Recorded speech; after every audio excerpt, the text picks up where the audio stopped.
Okay, hello. Today I'm going to be doing the Beyond the Bookshelf tag. I saw a video from Steve Donahue doing this tag, but I believe it was created by Mike at Bibliophile Bookscape.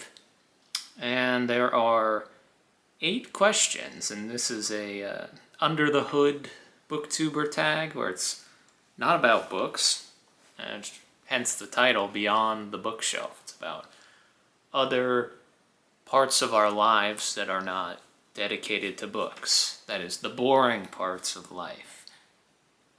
So, I'm in my bedroom right now because there are kids down at the pool having a good time, which I think kids are annoying when they're having fun because they disturb my reading. But no, I'm not. I'm being facetious, but they're having a good time, so you need to get away from the noise. But question 1, we have what I wrote down my answers here, and I wrote down paraphrases of the questions, so pardon if I didn't say it completely right, but it will be the essence. And number 1, what is something that you enjoy outside of books? So, difficult, I know. But outside of books, I had a few years ago a philosophy of activity for myself. And I had been inspired by something that I saw where it's like write down everything that you do and see and how much you do it. And try to reflect and see like what if you've written down accurately what you do and how much you do it, you can see like, do I actually need to be doing that much of this? Or maybe I'm not doing enough of something that I like to do. So I did that. And everything fit into 2 neat categories. And at a certain point, maybe indulgently, I dubbed it aesthetics and athletics. But the main thing was arts and exercise were my 2 main categories of things I liked to do. Art mainly being reading and writing. That's what I considered art or aesthetics, which it's not actually that, but it sounds catchier that way. And athletics is just exercise. And so, for my answer to question 1, something I like to do outside of books is exercise. That's the other half of the things that I like to do. And exercise, I do a whole swath of activities. It doesn't really matter to me as long as I'm mobile, active. I like for it to be intense, usually, just to get a good sweat in, burn calories. It makes me feel better if it's more intense. Like, a good walk is nice, but it's not, it feels too easy, I think. And right now, the main exercise that I do is I go to the gym. There's a gym in my apartment, which is really easy. I just go downstairs, and I'll either lift weights or I'll run. It's really hot this summer, so I'm not running outside. But once it gets nicer out, I'll probably run outside too. But I'm training for a longer run, so I'm ramping up my running. And it's easy to do on the treadmill because I can set the pace that I want to do and I don't have to worry about maintaining my own pace for now, like outside of a treadmill, just on a path.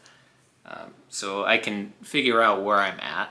I'm still setting baselines for my training because I don't have a plan or anything, but I'm just trying to get settled in at where I am and where I need to go in order to reach the goal.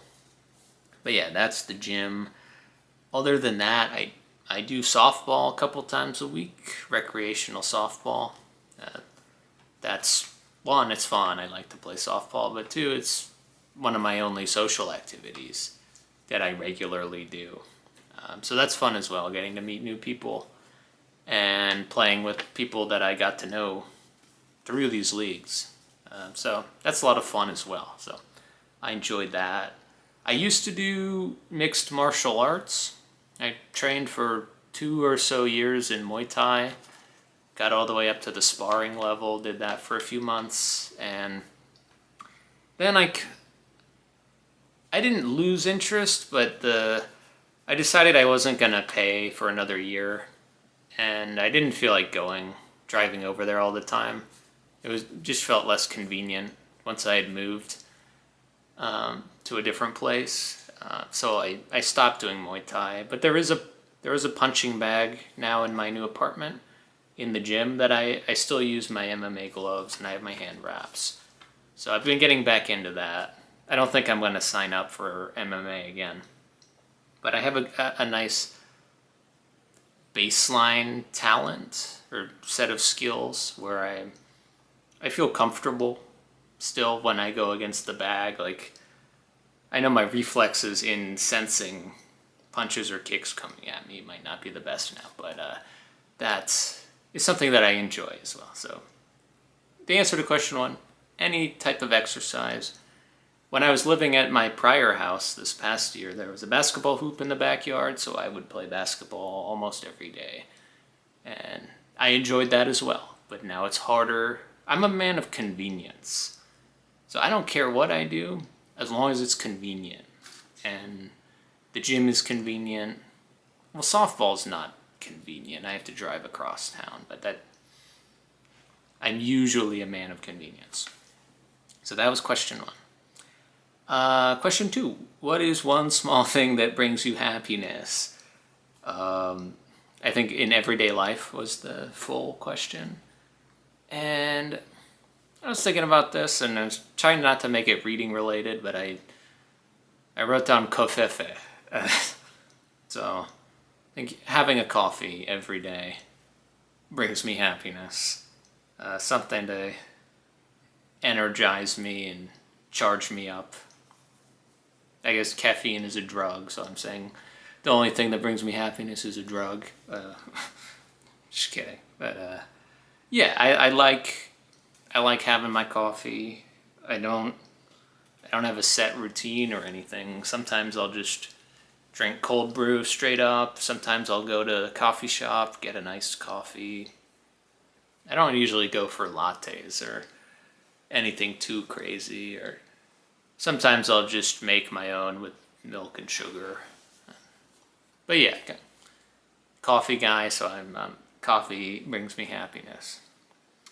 Prompt number 3. What is something that you could talk about for hours other than reading?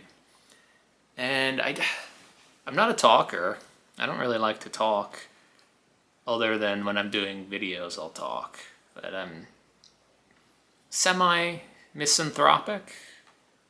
I'm not actually a misanthrope. I think humanity's good and I like human beings usually. But once I start talking to people, I'm like, I gotta get out of here. I guess it's just like my introverted self. But something that I still could talk about for hours. And I do like to talk, but there's only a select group of people that I enjoy talking with. And I'll talk with them for however long. It doesn't matter to me. But most people don't fit in that category, and I'm just like, That's just a personal thing, I guess. But what I could talk about for hours is baseball. I love baseball. Specifically the Major League Baseball, America's big baseball league, MLB. I could talk about that for hours. I don't really watch any games, like live, but I follow the Atlanta Braves. That's my team. It's the only team I really care about in any sport. I don't really care about football or basketball or soccer or hockey. I'll watch it occasionally if it's on somewhere. Like, if I'm out and about and it's just on, I'll watch it. But baseball's my favorite. I watch highlights every day. I keep track of stats, somewhat. But I know all the players, and I don't like mathematics. I don't like statistics. like in general, but baseball stats and advanced sabermetrics, I find fascinating, and I don't study those, but I do check people's stats on Baseball Reference. I'm big into some of the more obscure stats, comparing different players, seeing how they're doing at different like splits, game logs, uh, everything. I love watching, talking about the atmosphere of baseball. I used to play baseball for most of my life. I played baseball until college. But yeah, love baseball. So I could talk about that for hours. And I probably have at baseball games. I like going to baseball games too, but they're not convenient because you have to get there and it takes a while and then you have to get back. And I like the game itself, but it's just I don't go and get tickets often because it's an inconvenience to me. Which I really should do it more because I like it. But that also takes time away from reading. So baseball is my answer for 3. Question number 4. What is a skill or hobby you would love to learn? And I answered this in a way, or I'm answering this in a way where I don't actually have to go through the process of learning this skill or hobby. This is something I want to be better at without putting in the work. Okay, I'm being realistic with my expectations. I don't actually want to go through the hard parts of this. So that's why I don't know them. But the first one, playing the guitar. When the COVID pandemic hit, of course I bought a guitar and I was practicing. And I was getting decent at it, at the basic mechanics. But once I got to bar chords, where you got to do the big... I don't remember how to do it. That's not inappropriate. I couldn't do bar chords, and after that, it felt like I couldn't level up anymore without learning bar chords. And it just wasn't working. My fingers weren't doing what they were supposed to do, and I didn't care enough to try and rectify this major lapse. So I ended up just kind of sputtering out on the guitar, and I don't even take it with me anymore. I think it's at my parents' house. So that's one thing. The other thing I would love to know how to do is basic handyman stuff. Like how to fix things that should be easy to fix, or how to where to put hammer nails in the wall. I don't know anything like that. I don't really care to, but oftentimes it's inconvenient not knowing how to do these things. But it's just not where my brain is. I'd rather read a book than do hammer stuff, or do a wrench or a screwdriver. Like, I have those tools. What do they do? Which way does righty-tighty, lefty-loosey?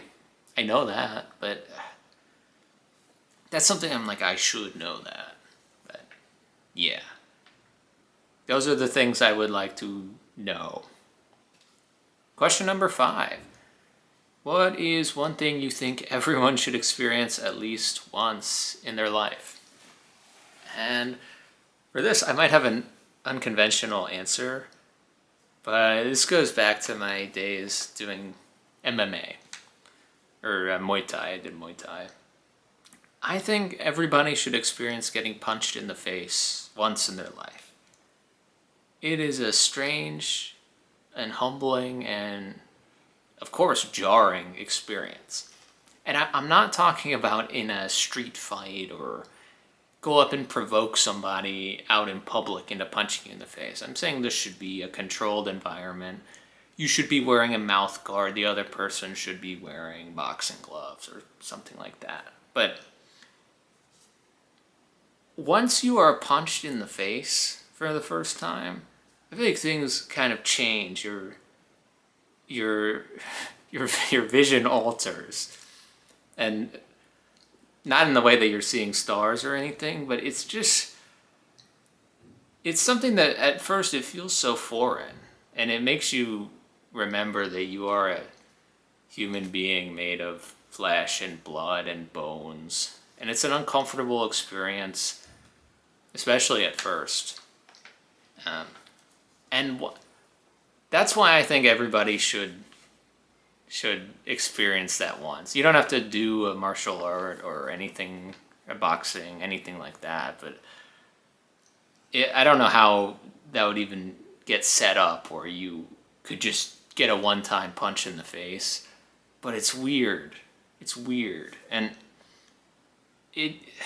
I say you get used to it. You probably can get used to it, but when I was training and sparring in Muay Thai, it was all the people that had quick hands and could do just even like a tiny jab in the face. That like their hands are so quick sometimes like you don't even see it, and then all of a sudden you're recoiling back. Your neck is whiplashing back. You're like, oh, it's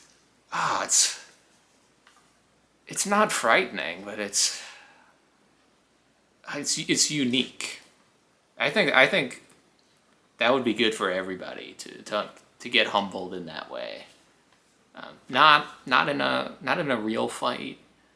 Of course, self defense is a good skill, and you should know how to defend yourself a little bit, hopefully, or have a weapon of some sort.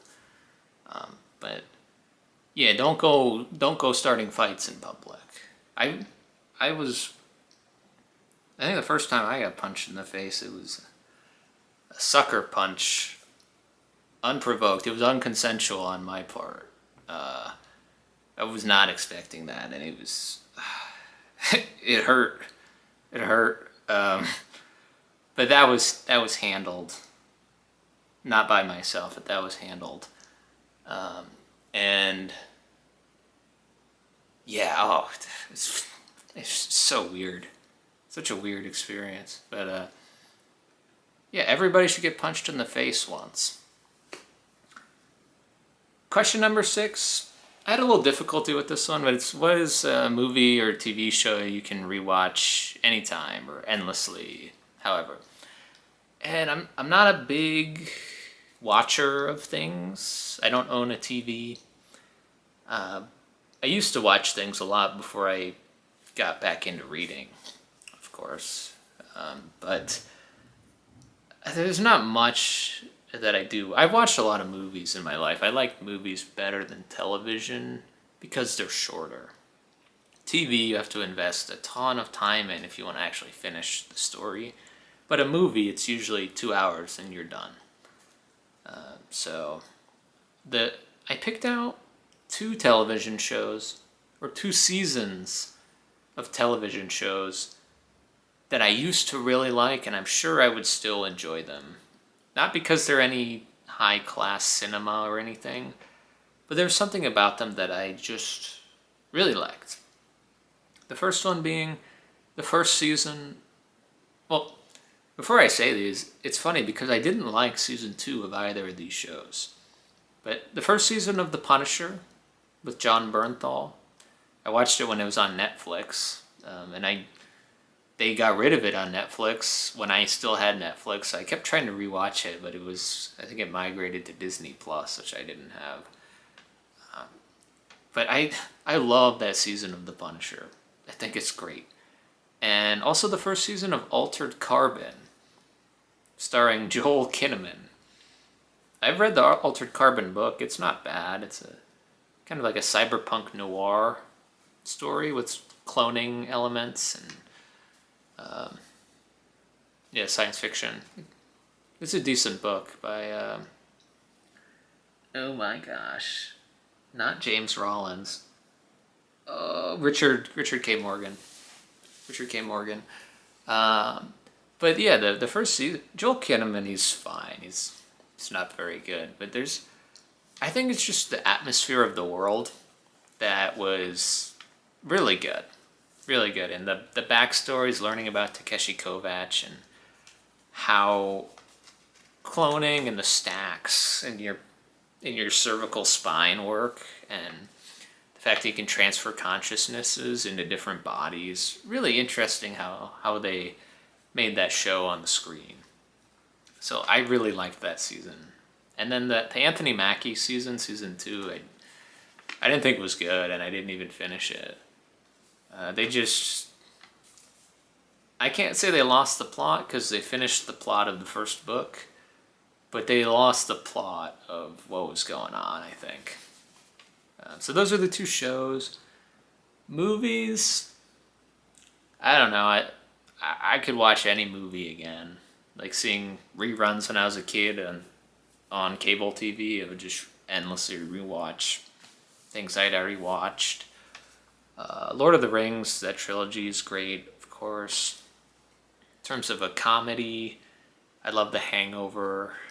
A rom-com, I love Love Actually. I've watched that a bunch of times, especially during Christmas time. That's great. It's a Wonderful Life, too. I'll endlessly rewatch, or not now, but I would, like, crime thrillers, the intense ones, like Prisoners and Seven and stuff like that. I'm not thinking of anything off the top of my head. The Prestige used to be my favorite movie. Now I don't know if it would be, but for a long time it was. So any of those, or just any movie really. Okay, question number 7. What is a drink, non-alcoholic, that you recommend people try? First of all, I don't recommend anybody try any drink. You should just be drinking water and coffee and tea, I guess. I don't recommend any sweet treats of that kind. What do I drink in a normal week? I'm not going to say a normal day because I don't do this stuff all the time, but water, of course, coffee every day, and then sometimes I'll have a Diet Coke or something, some sort of caffeinated beverage that's not coffee, but it's lower in caffeine, because this will mean that my coffee wasn't strong enough, or I need an extra kick or something, so I'll get like a soda, or like I've had the poppy sodas before. Those are less than 100 milligrams of caffeine, so those 2. And sometimes if I'm sick or I'm doing a lot of exercise, I'll get a sports drink, like a Gatorade or a Powerade or something. I'm not going to say you should drink it. It's what I drink occasionally. And question number 8, what is your idea of the perfect lazy day? And I know Steve, of course, had much to chagrin at in this question because he didn't like what lazy connoted. But I'm going to interpret the question as, or I'm going to interpret lazy day as in a day where you have nothing scheduled officially. Like, you don't have to go to work, you don't have to go to any appointments, there's nothing officially on the docket. You could have something that you want to do, whatever, but it's not like officially scheduled. So for me, I didn't actually write this one down, so this is going to be more organic, but of course, I think I wouldn't sleep in. I would wake up around 6 or 6:30, 6:45, maybe a little after that. But I would wake up, I would read, I would make a coffee or go get a coffee and keep reading, and I would read for most of the morning. Then after that, I would shower, maybe. Probably I would shower and have lunch, probably make lunch. Then, I don't know, maybe some exercise. I'll go to the gym or play basketball or something. And then, I don't know, maybe go out for dinner, have a beer, read some more. I don't really do much. So that's pretty much what I would do anyways. Just read and have some food and exercise. It's what I do after work. So it's not, I don't think it's a lazy day because I'm actively reading or I'm exercising or something like that. So I agree with Steve's point that it's not I don't have lazy days where like I just rot in bed looking at my phone. I think that's a waste. Like the days you have left on Earth are finite, so unless you're actually down bad in like a vegetable coma or something, like I wouldn't want to waste that. So yeah, maybe I would film a video or two as well, YouTube video. So yeah, that's that. Those are my answers to the Beyond the Bookshelf tag. Ooh. But yeah, thank you for creating the tag, Mike, and thanks to Steve for tagging me in the video. Not officially, because he's a meanie, he's a leper, pariah, and he doesn't tag me. But let's see. Oh, that's it. Yeah, sorry. Lost my train of thought. That's it. Talk to you later, and thank you for watching.